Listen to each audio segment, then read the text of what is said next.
meditasi untuk menembus alam gaib. Dengarkan di sekitar, dinikmati, dihayati, disukai.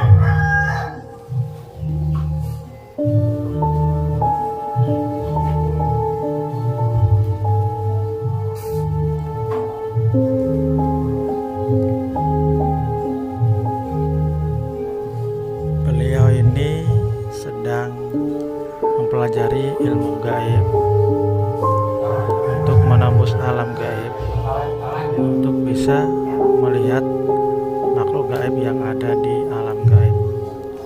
Jadi meditasinya itu hanya duduk diam dan mendengarkan suasana yang ada di sekitar beliau. Contohnya ada suara ayam, suara orang, dan suara kendaraan yang beliau dengar. Jadi meditasinya ini bukan kita suruh untuk konsentrasi, juga tidak saya suruh untuk mengkosongkan pikiran, juga tidak saya suruh untuk mencari keberadaan makhluk gaib atau untuk melihat jin, melainkan saya bimbing untuk bisa menemukan ketenangan batinnya.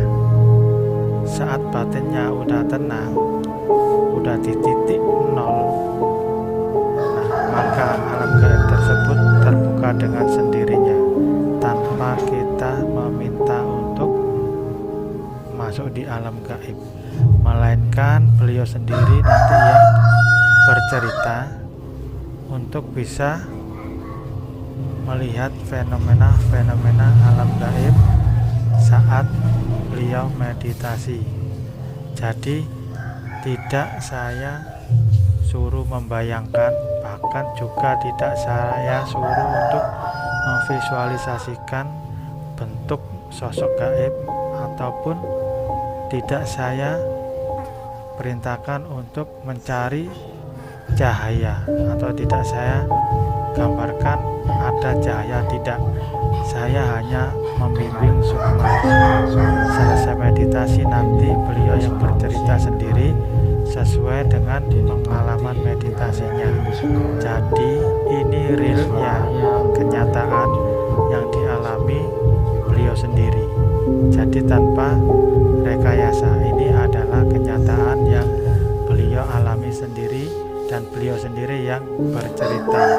Nanti saya yang mengarahkan, nah apa yang dialami betul apa tidak nanti saya arahkan.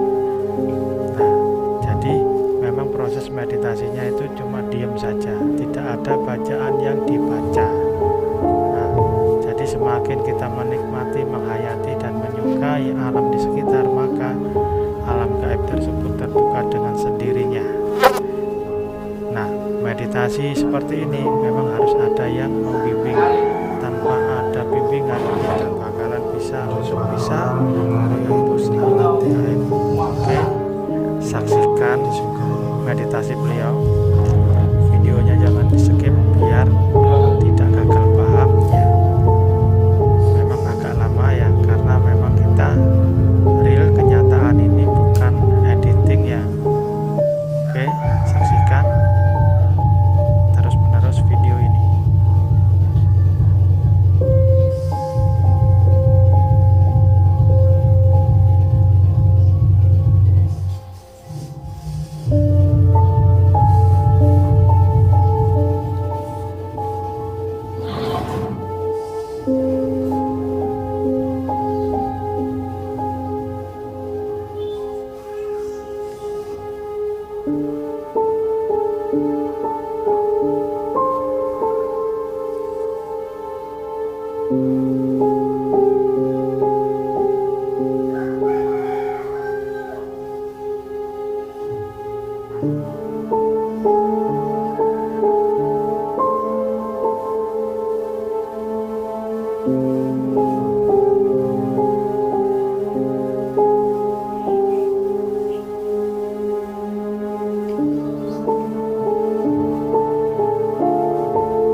nafas.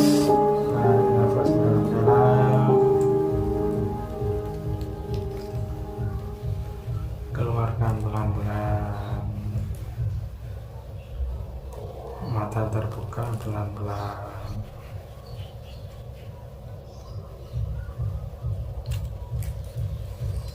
Oke, ini tadi coba ceritain apa yang dialami saat meditasi.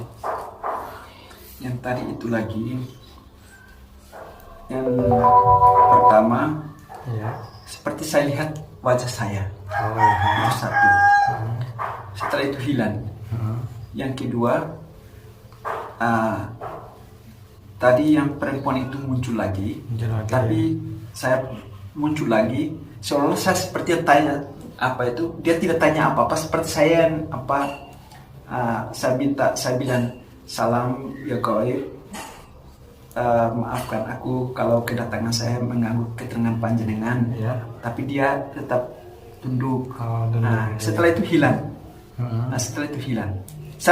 Sebenarnya saya mau tanya lagi tapi hilang. Begitu. Setelah itu muncul lagi harimau putih. Harimau putih ya. Muncul harimau putih, langsung diikuti oleh kakek tua. Kakek tua ini putih semua, makanya putih semua, wajah putih semua. Saya langsung minta salam, saya langsung bilang assalamualaikum. Saya langsung baca assalamualaikum. Tiba-tiba saya baca assalamualaikum ya gaib. Beliau bilang ya salam. Setelah itu saya bilang apakah saya tidak sempat tanya namanya, tapi saya bilang apakah panjenengan ada di sini? Iya, saya ada di sini.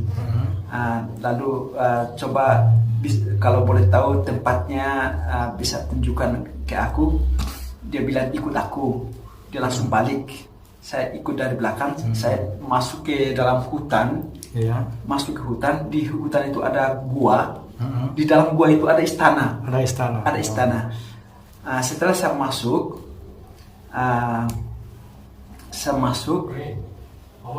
saya lihat seperti apa, kayak lampu tapi reman-reman tidak terang gitu. Ornamen lampu-lampu gitu ya. Ya seperti kayak itu di dalam istananya. Mega itu. Seperti emas gitu. Setelah itu saya lihat, saya keluar, saya begitu saya masih mau sempat omong, saya harus kembali lagi. Tarik nafas lagi.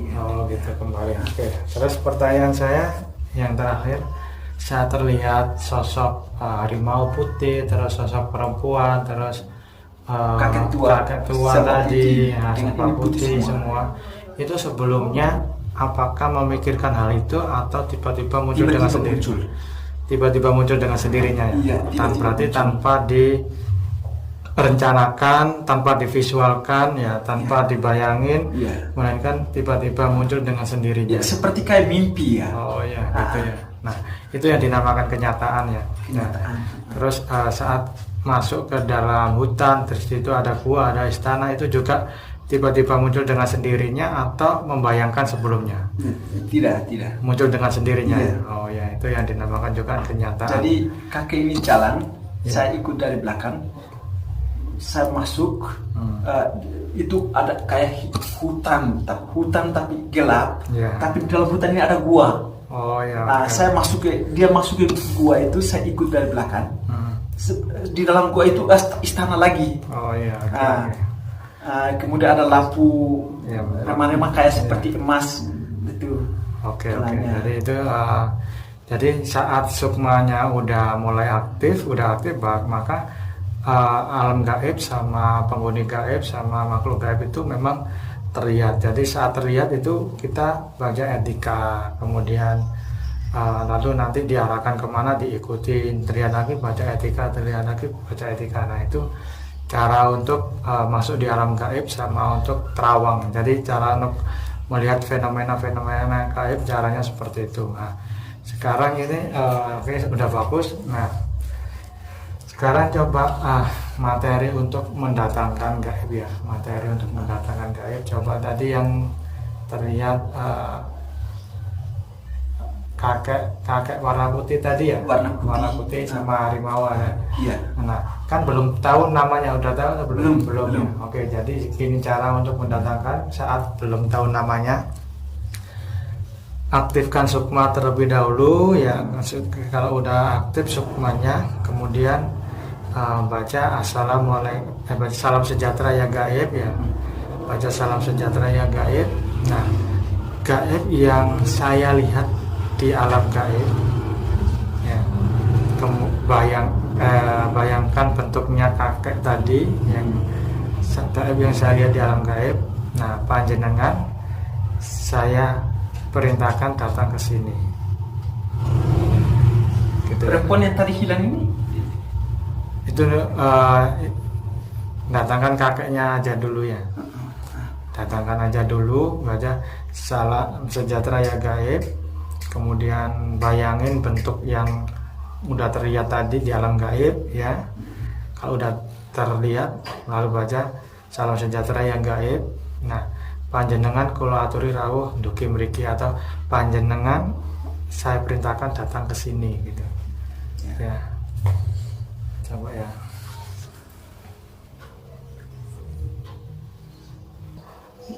Mendatangkan ke sini atau tidak? ya, saya mendatangkan.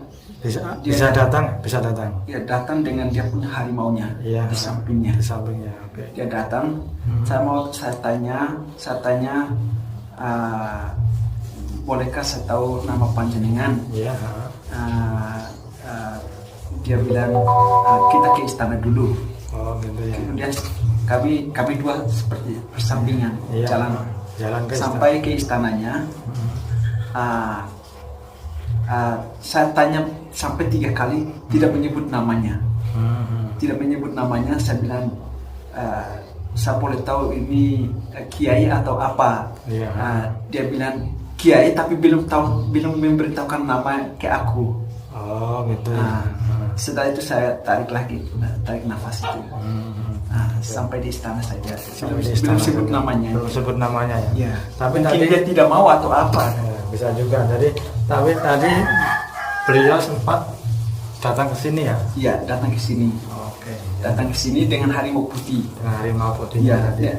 Apa itu wajah beliau ini ada kumis panjang tapi putih semua ini. Ini terang di sini. Iya. Ini putih semua. Dari masukkan saya ke istana, saya sempat sebut ini kiai. Dia bilang ya kiai, tapi sebut nama lengkapnya dia masih tunduk. Oke, saya jelasin. Kalau itu menurut saya bukan kiai ya. Bukan jenis kiai. Jadi tetap itu adalah dari golongan jin, cuman pakaiannya menyerupai ulama karena pakai putih-putih ya, pakai serban putih, terus seolah-olah dia itu gaibnya dari suatu keilmuan lah, roh dari keilmuan yang berbentuk khodam seorang kakek sama harimau. Nah, harimau itu sebagai dia bilang pengawalnya. Sebagai pengawalnya. Jadi itu bukan kiai, melainkan adalah perwujudan khodam atau dari bangsa jin ya, yang ada di alam gaib gitu. Nah, tapi ya udah bagus, udah datang ke sini, udah bisa mendatangkan hal-hal gaib. Nah, jadi caranya seperti itu untuk mendatangkan gaib, terus untuk menerawang, untuk masuk di alam gaib. Oke, pertanyaan saya, pengalaman saat bermeditasi tadi yang Bapak lihat memang betul-betul itu muncul dengan sendirinya kan ya? Iya, itu muncul dengan bukan halusinasi. Bukan halusinasi. Kayak seperti begini, saya seperti tidur, seperti mimpi kayak muncul di dalam mimpi kayak. Oh iya, itu yang dinamakan kenyataan, itu reality yang dinamakan mata batin udah kebuka, udah bisa melihat hal-hal yang gaib. Oke.